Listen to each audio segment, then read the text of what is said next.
All right, my boy. What's going on, y'all? It's your boy 3 Stacks in this thing, baby, representing TKOG. And today, I'm going to be showing you guys my babies, bro. My babies. I've been cooking with these for... How many years has it been? Let's see this. 3 years. Yeah. I've been cooking with maids for 3 years, bro. It's kind of wild. I like this deck a lot. It's actually, when it comes to combo decks, Dragon Maids are my favorite combo deck, like, of all time. And I have adapted this deck and innovated it and put it through the trials and tribulations. And it's honestly withstood the test of time on multiple formats, where it seemed like everybody else had to change their deck that they were playing. And I was like, I'm just going to change my deck, like the actual deck. I'm going to keep playing it. Everybody else was hopping from bandwagon to bandwagon. And they were going from this deck to that deck. They were like, I want to play Sprite. I want to play Tri-Brigade. I want to play, Zodiacs. I want to play Eldritch. I want to play Virtual World. Now I want to play Kashtira. No. I want to play Pearly now. And it was just like Dragon Maids were just always so strong to me. It has one of the best value engines in the game.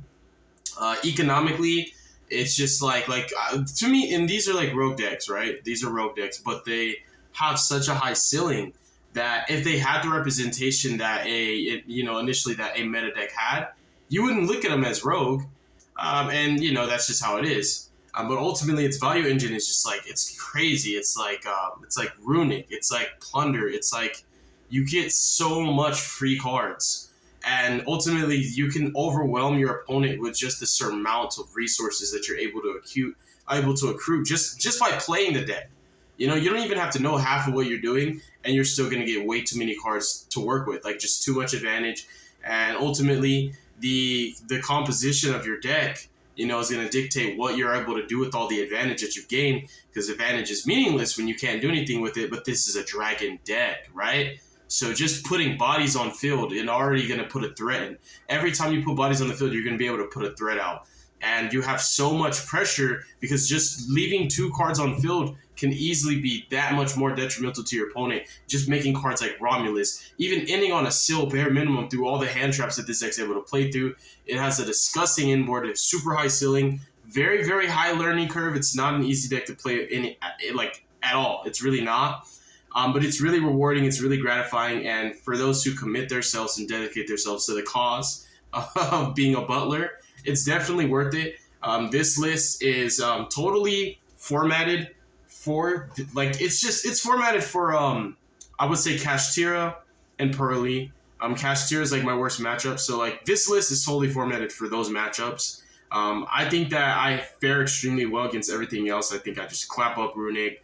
I think any rogue deck doesn't stand a chance. This deck is probably the best combo deck to play against Lab. The Dragon Maids give you coverage where the other Dragon cards do not. Because I am not playing Dragoondies anymore right now. This format's just not the format for that. It's too much Droll and Shifter running around. But I am messing with more pure Dragon techs. Tried and true Dragon staples. I've always played the Rocket cards for a long time. And then I started playing the Bystials, because the Bystials I felt just gave me more coverage, a higher ceiling. They made it to where I didn't have to play so much cards for branded hate, because obviously Bystials are really good in that matchup. And then just giving me coverage overall and giving me extenders in the form of going second cards that are also bodies that can be converted into a tomb. Bystial Dispatter is just such an insane custom card, bro. Borrow-in, this deck just has so many powerful cards. Levianeer, it has so much for dragons to just be as neutered as they are and to be in no way, shape, or form are they near their full power. And they're one of the least complete decks of the format, but for them to still be able to just clap everybody up, bruh, I think it's insane. So if you guys like this kind of content, definitely consider subscribing to the channel. Leave a like if you liked the video, leave a dislike if you didn't. And yeah, bro, join the Discord, join the Patreon, support your boy. Let's eat. So we are going to start with the non-engine. Yeah, I just love this deck to pieces. It's really, really fun. The lines are really complicated, and there's just so much hindsight. You almost have to play this deck as if you're watching yourself play through a lens or a scope, or as if you're watching yourself on video. You have to have that much hindsight sometimes for your combos. There's just so much that this deck's able to enable. I've literally played through 4 hand traps with this deck. It's crazy. Its engine breaks board. You have so much coverage. You don't care about trap decks, you eat them for lunch. The Dragon Maids help you to beat cards like Droll, help you to beat cards like Shifter, they help you to beat Nib. They consistently can put up an Omni Negate before you combo. Parlor beats Droll automatically because you can make Shao before you search. And then tidying in cards like Dragon Maid Downtime are just disgusting. They're disgusting. So you don't care about Lab, you don't care about anything, really, you don't. Like, you can play through Shifter, you can play around Shifter. There's not really anything this deck is going to inherently lose to outside of the Pilot. So you just got to be good, bro. That's it. You just need experience. I'm not saying you're going to win every single match by default, but just by playing this deck and inherently having the knowledge to pilot it efficiently, you stand just as good a chance as anybody else in the room, no matter what deck they're playing.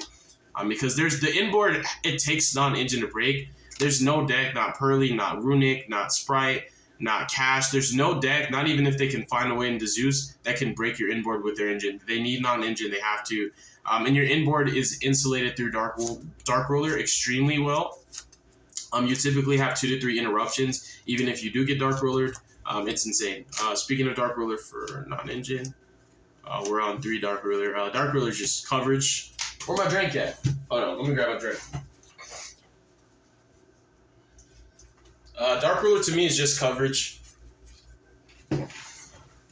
I used to play 15 hand traps in a 60 card list. And I'm just not very avid on 1-for-1 interactions right now. I think that hand traps are nice, especially in a combo deck. Just having access to layered disruptions that obviously your opponent is not able to telegraph. And in addition to that, it just makes your board so much less impermeable to, so much more impermeable towards like cards like Talents and Dark Ruler and Thrust. But at the end of the day, I just need coverage, right? So I need a 1-card solve all because my engine is so good already. Naturally, I don't need to prevent the board from happening. I can just break it when it's made. The only thing you don't want to allow to resolve is like a branded combo into Puppet. But I play 8 Bystials, you know? So I'm okay with that. I'm totally okay with that. And Dark Ruler just covers everything else. And the main, I think the main antithesis for this is honestly just because Cash can give you such a problem. And it's not really Cash tier, it's just a Rise Hardened Shifter. Like everything else in the Cash tier engine is pretty fair and it's pretty easy to break. And the boards just ain't that crazy. And so Dark Ruler just covers that as well. Then you also have 3 copies of Talents. Talents, I would pick this. If I could play 6 hand traps with 3 Talents, I would play 3 Talents. I think it just gives you so much coverage. And you guys know how I am about coverage. I'm very adamant on that. I think if a card's multi-purpose and every facet about it supports your deck while also hindering your opponent, I think you should play it. And most people are not playing 3. I totally understand. I do not play 40 cards. I don't. Hell might freeze over before I do. I don't know. It's just really hard for me. I build my decks a certain way, and I always give myself the room and flexibility to still be able to keep the ceiling elevated. And we're always going to make sure that your engine's taken care of first, make sure that the deck's consistent before I tech it non-engine. But ultimately, my choices, you know, my body, my choice. My choices always lead to me playing more than 40. And then the only hand trap that I'm on, even though it has 0 synergy with Chaos Base, is just Imperm because it's the best 6 card. If I could play Gamma, I'd rather play Gamma than Imperm as my only hand trap. Gamma is my favorite hand trap in the game, but you know what happened to my boy. And Imperm, you know, it's the same thing. It helps you to beat your Rice Heart. It's going to help you playing into boards. And ultimately, it's one of the best disruptions that you can have on top of your inboard as well. You know, it's the most, I think Imperm's the most flexible of all hand traps that's not Gamma. And then the last going second card is an honorary 4th Imperm, being Lorper. Don't sleep on this card. This is actually really powerful. I find myself accessing this in the duration of my combos just to be able to deal with something. And I don't mind starting off with a search for Lorpar because Lorpar, every time Lorpar trades with something, if it's not getting banished, it's going to come back to you. So it's an infinitely recurable Imperm. So your crackback is always starting your turns with like Safer adding Levy, having Lorpar already in hand, and a Tidying Engrave. And you can go +4 just off Tidying, or even Nurse Access or Hospitality into Nurse, Chamber, Parlor, Bounce, add, +4, Pressure. They killed your Shao. You use Chamber Dragonmaid to bring back Shao in the battle phase. You can kill people with just the crackback, not even the resources you got off your +4, because you get like 2 extra main phases, like the battle phase. of every turn and the standby phase of every turn are your 2 extra main phases where you get so much advantage and you just generate so much resources. And dragons, like just a Dragon Link deck in general, is typically already able to go infinite just with Regain and Magnamut. But then you're pairing that with the DRAGONMAID engine, and it's like, if your opponent can't kill you, they're never going to win. They have to kill you the same exact turn. Because it doesn't matter what board you make and what board they break. You're going to make the same cards over and over and over. Everything you put out can be recycled. Your entire deck can just be rinsed, washed, repeated. And this is one of the most powerful cards in the deck, even though it's one of the worst to draw unless you're going second. Because it's an infinitely recurable imperm. It's really, really strong. You just discard it. Any monster you're targeting with it cannot activate their effects. It's really strong. It turns off half of a Rice Heart, but it doesn't make them not a Macrocosmos because that effect doesn't activate. But it's pretty important, and I think you have to play it. And it's one of the highlights and strong suits of the DRAGONMAID engine, is that their engine trades with non-engine so well, while at the same time their engine is so powerful that you can break boards just with the engine.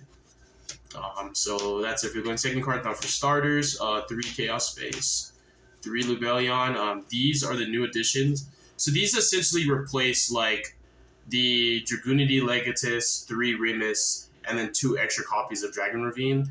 And then the Dragoonity Glow and the Mistleton also got replaced with the baby dragons.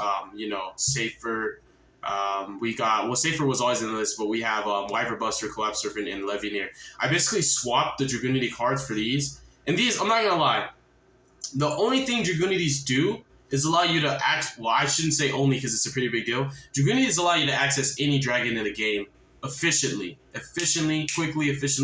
They're going to allow you to combo through a lot of hand traps as well. But also at the same time, like Lubellion and Chaos Space and the Chaos cards, like the Baby Dragons and Levineer, I think have a higher ceiling because they allow you to do more with less, without such a high commitment resource. They're not as resource intensive, but also by putting in like a conglomeracy of Dragoonity cards and these cards, you're going to see a very redundant factor where you have a multitude of cards that are not good playing into a Rice Heart. So you're going to draw more dead cards, and it's going to force you to play more non-engine and pray that you can pair one of your non-engines with an already powerful hand, where the cards were always a nice to have. I played Dragon Maids without Dragoonity cards for a long time, for a couple years, and then I incorporated the Dragoonities in there. So it's never like you need it to play. You can play without these cards too. Dragon Maids are powerful as is, but I wanted to raise my ceiling, and I definitely wanted to take advantage of the dragon cards that you have access to. Like, it's like not playing warrior good stuff when you're playing a warrior deck. Like, how could you not play a Soul Day and at least like 1 or 2 equips in your deck? Even though you could say, oh, it's a Noble Knight, you're not playing pure anymore. It doesn't matter, bro. Like, it's there. They're powerful cards. They're there at your disposal. Access it. Use it to your advantage. These cards are crazy, bro.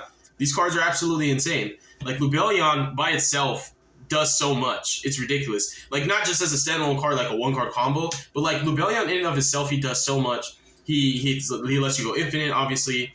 He plays into boards because of just being able to access Juice Worm and inherently summon him, that already outs a problem card. And then he sets you up to play through so much. I actually play Beast in my list. So Lubellion inherently also plays around Imperm. You can just chain Beast and target Imperm. Tribute your guy that's being targeted by Imperm. Pop the Imperm. He's pretty strong. I think this card's pretty crazy. I think he's literally like he's a custom card. He's a custom card.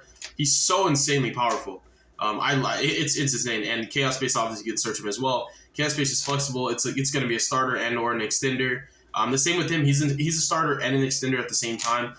He searches like the best dragon in the game right now, which is Magnamut, because Magnamut gets all the best dragons. So yeah, we have those.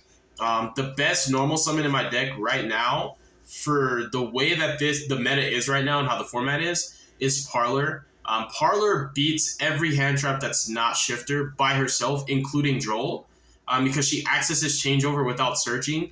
And most people don't even know what my cards do. They never really know what the Dragon Maids do.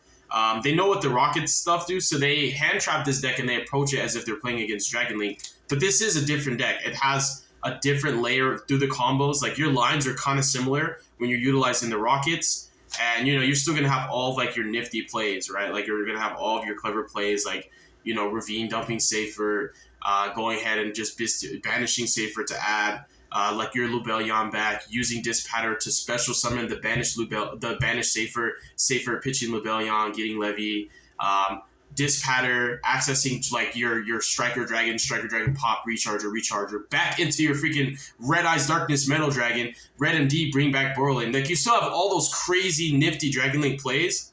So your opponent's going to approach this like it's a Dragon Link matchup. They're going to hand trap it that way. And that's why this card's so safe. Because like it's not a normal Dragon card that they see. They're not going to want to hand trap it. They're going to want to hold their hand trap for like power plays, like Striker Dragon. They're going to hold their hand traps for your Pisties, for your Ravines, you know. They're going to wait for Romulus to be summoned. So because people let her get a free pass all the time, it punishes them. They get punished by Parlor. Just dumping changeover and hard summoning Shao on your second summon beats Nib. It beats Droll. Already inherently, I don't need to worry about anything else because I don't care about low impacts. I don't care about Ash. I don't care about Valor. I don't care about Imperm. I don't care about Bell. I don't even care about Bystials. I don't. If you don't have Nib or Droll, I ain't even worried about what you're doing, bro. You might as well sit back, put some sunglasses on, and take a nap, bro. Because I'm about to combo you for 10 minutes. Then we got Chamber. Chamber has a similar ceiling to Parlor, being that she does beat a lot of the cards Parlor beats. The difference is Chamber doesn't beat Droll because she does play into Droll in order to access changeover. And another nifty play, while it's not as popular, is some tournament lists are playing Shaddoll cards, and this beats Schism. This beats Schism, but this doesn't because she's a dark, so Schism can still send her, which makes it harder to, like, you know, obviously access your show because you need your DRAGONMAID name. But this beats Winda, you know, it beats Schism. She's a Wind, you could summon Show, and Show's big enough to kill Winda, which is crazy. So, yeah, Parlor right now this is the most powerful normal summon. She's stronger than Safer, she's stronger than Black Metal, simply because she is two bodies. Just like how Black Metal is two dragon bodies, she's two bodies. She's like a one-card Romulus or Seal. But she also is able to, you know, like, you can change the line that you start off with just to play around what you fear the most. So that's another thing that I think makes the DRAGONMAID cards so good. Is, like I said earlier in the profile, is that DRAGONMAIDs do beat cards. They give you coverage and strengths that, like, dragons, like normal dragon cards inherently lose to. Like, these cards help you to beat things that the normal dragon cards can't. So your deck complements itself so well. And the same thing with those, like, DRAGONMAIDs don't have that many extenders. They don't have that much gas. They're not as explosive without these cards. But in tandem, it allows you to just go critical mass so easy. It's so easy to OTK. It's so easy to break boards. It's so easy. And we have Black Metal, one Safer. You really don't need to play more than one in my list. You can infinitely recur this. This is mainly just for the line, like, where it doesn't matter what normal summon I start with. I can easily just dump this off of Ravine, and, like, it's the main purpose of it is, like, to always have Levianeer access consistently. Because, like I was mentioning earlier in the profile, is like starting your turn with Lorpar and Levy access with the actual follow-up that you get from tidying, and, you know, the follow-up that you got on your on your opponent's standby phase and in their battle phase, plus whatever Magnuma is getting, because you're getting Magnuma every turn, your turn and your opponent's turn. Plus, on top of that, whatever you're getting access to off of Seals. Because most of the time, if my line doesn't require for me to use Dispatter to make something else, Dispatter's still there, so then my regain could just bring back Magnuma, which is crazy, because now my Seal can summon something else. So yeah, it's too much. And even if you don't open access to this and Levy, you can always do that nifty play, or you literally can just Ravine pitch the Safer, and you can use the Safer to add back your Lubellion, and then you just Dispatter to bring back Safer pitch Lubellion, get your Chaos Dragon Levianeer. So, like, you're always going to be able to access Levy as long as you're able to combo, and the deck's way too consistent. You're always able to combo.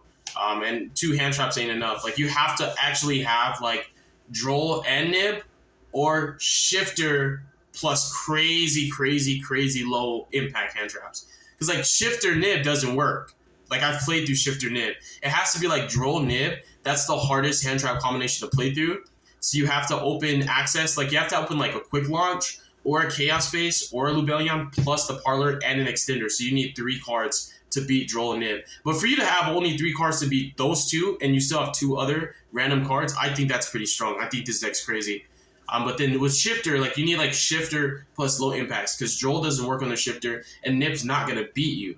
Like, most of the time, you won't even have to play into Nib when you're playing around Shifter. But I'll sometimes commit, and I'll go the extra mile, and I'll set up my show, and I'll set up my Baron to floor, you know, because you can also access Baron the floor on your 3rd or 4th summon. So I'm just saying, like, if your hand's good or your hand's great, there's no amount of hand traps that can beat you, because the right sequence with the right combination of cards in your main deck with your engine, yeah, it just beats those.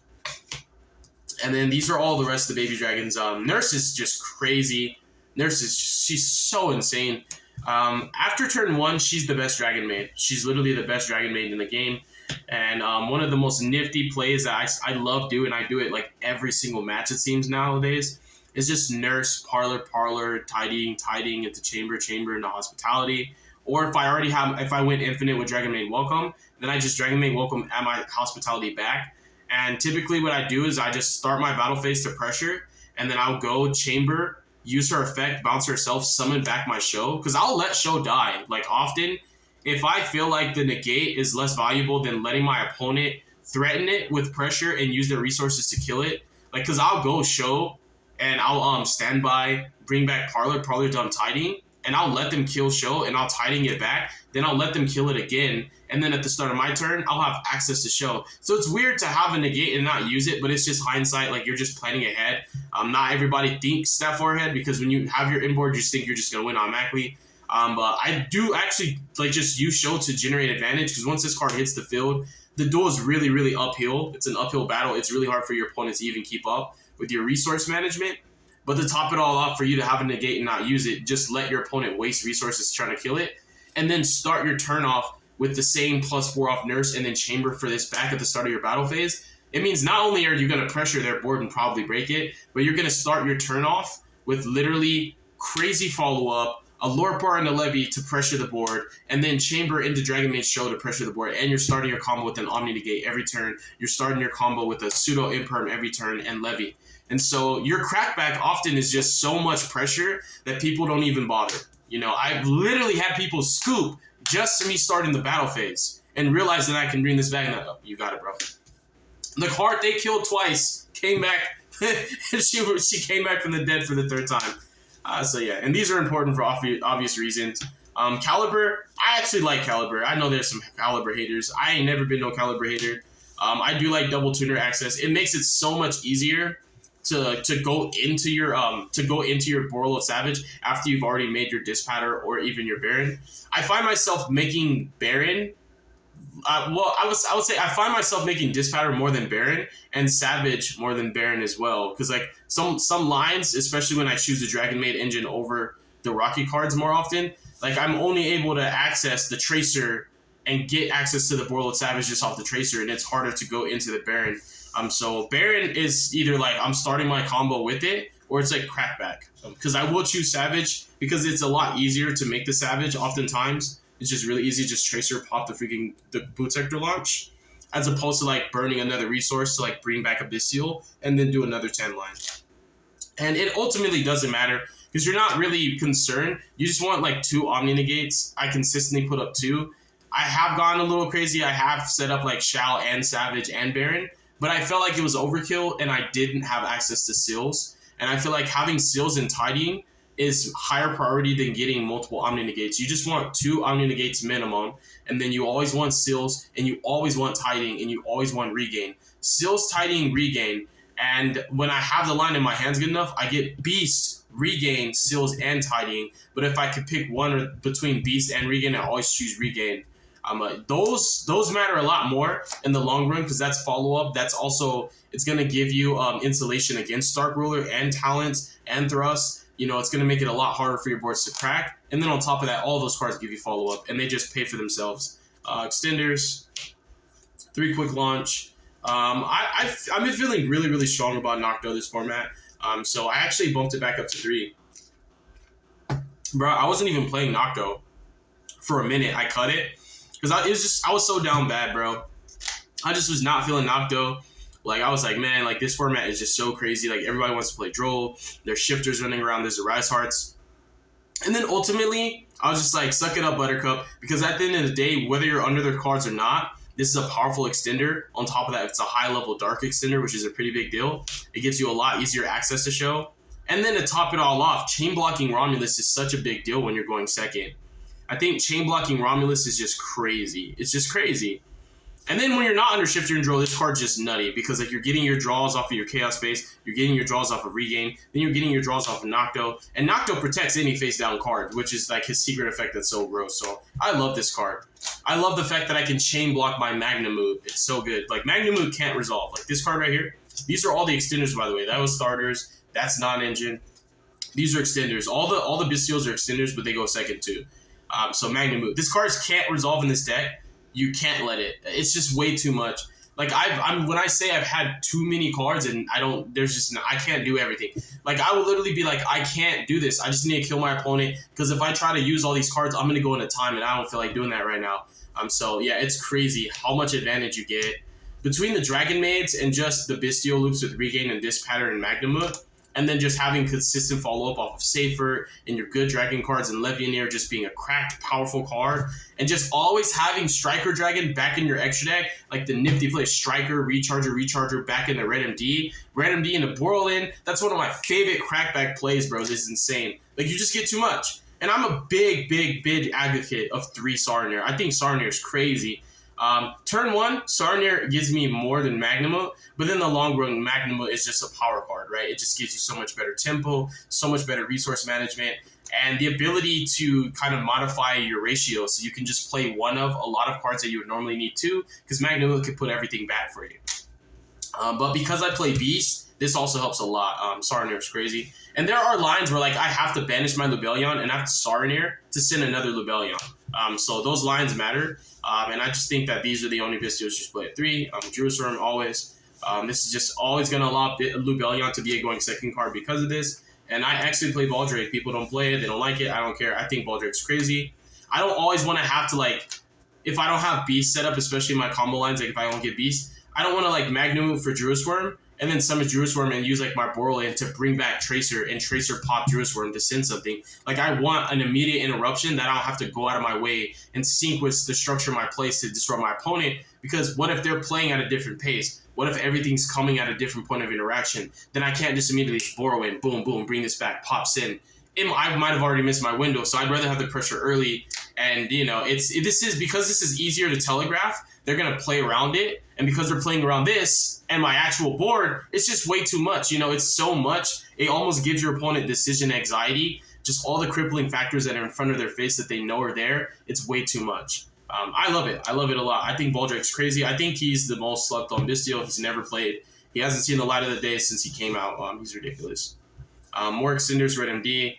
Because you can infinitely recur Striker Dragon, and just because of the nature of how Recharger works in tandem with Striker Dragon, when you go infinite with this deck, it is ridiculous. Your entire extra deck that's not freaking Baron de Fleur is all powerhouse dragons that just kill people. Like all of them have negations or spot removals or just have both. Sometimes they just have both. And to be able to infinitely recur Red Eyes Darkness Metal Dragon on top of Magnum R being what he is, it's just too much, bro. Like this deck, it has the best resource management in the game right now. It manages its Banish Zone, its Graveyard, its extra deck, its main deck. I can recycle my spells and traps. It's crazy. More extenders, Baby Dragons, craziest extenders in the game. Levy, God bless Levy. Honestly, this is a better brick to draw than freaking Mistleton. Dragoonity Mistleton is a terrible card. I hate drawing it, but it's so good when you pair it with the Dragoonities. And then these are the last extenders. This is super weird. I'm only on 1 Hospitality, and I'm only on 2 Tiding. I normally play 2 Hospitality, 3 Tiding. I didn't want to draw clunky cards. It was a space issue. And so what I did as a part of modifying my ratios, and this is the engine requirements now, is I started playing Welcome. If these 2 hit the field, the game's over. If this hits the field, the game's probably over. Like, I have so many tempo cards that once they touch the field, it doesn't matter if you get rid of them because I could just keep getting them back. But then to top it all off, the cards pay for themselves every single turn, like mine and my opponents. And I already have 3 main phases, and I already have way too many negates to deal with. I can literally put up more interruptions than my opponent has cards in hand. I've had 8 interruption boards with double Bystial. So that's really 10 interruptions, but I don't know if they're playing a deck like a Bystial. So it would be it's crazy. It's crazy. Regained is just a custom card. It's just ridiculous. And then Welcome's insane too. Welcome allows me to play only 2 Tiding and 1 Hospitality and get them back every turn infinitely. And another beauty of this that is like something I seldom do because I am a little greedy. You know, I like more than enough. Standby, Parlor, dump this. My entire board with Dragon Maids can be targeted. It's pretty nice, pretty nifty. And the attack gain is kind of crazy too. All monsters you control gain 100-second defense for each Dragon Maid you have with different names. You got 3 Dragon Maids, all your guys are getting 300. It's kind of like the Cash Terror field spell. We have changeover, but you can have a 4,000 attack DRAGONMAID show, which is, I don't know why. And then just one changeover, 2 copies of Tidying, and then Beast. These cards are not really that great to draw. I think this is okay to draw. I think that this is very, very okay to draw. You actually prefer to draw this in some instances because Parlor can do something different. And this is okay to draw too, but you'd rather not. You'd just rather search them. So these are like 2 legit bricks. And then these cards, you don't mind drawing them at all. You just don't want to draw a combination of them. And yeah, that's the main deck, you guys. Let's do extra deck. You want to see combo lines and duels? I got you, bro. Trust me. I love this deck to pieces. And I ain't gonna lie, bro. I'm the DRAGONMAID GOAT. Shao, double house. You need multiples of these, especially in the cash matchup, but you can get away with only 1 show. Show is just going to keep putting herself back anyways in the first place. And the main purpose of playing 2 is even though you're able to put everything back so consistently, like, you have those instances where you have to, like, show for house on your turn when you're playing around Nib and Droll. And then because of that, like, when you resummon the show, you have to have another house in your extra deck for when you use show on your opponent's turn. So that is like the main reason you always have to play 2. Because I summon this in the beginning. Like, I always summon Shao in my early combo lines just because it's the best insulation ever. Like, it negates everything. It negates everything, but then it puts her up. And house is how you kill under Nib. House is allows you to kill under 5 summons. It allows you to kill without playing into a myriad of different hand traps. She's a non once per turn Gatling gun. She just bazookas the board, bro. Like, every time you bounce a dragon, she pops. And when you get hand trapped in standby phase and this negates it, this resolves to summon out something like Parlor, and then she resolves to summon out Chamber, and it's just crazy. It's ridiculous. And then when your opponent starts the battle phase, because Yu-Gi-Oh players don't read cards, there have literally been instances where my opponent started the battle phase and lost their whole board just because they started the battle phase. They were trying to attack me, and the moment the battle phase started, house. She got triggered by 2 DRAGONMAIDs, and I killed their 2 strongest cards, and they couldn't kill anything else. And all my guys were at plus 300, so she was at 33. It was ridiculous. This deck is ridiculous, bro. This deck is so fun. It's so cool. It's so gas. I love the art. I love it. Borload Furious.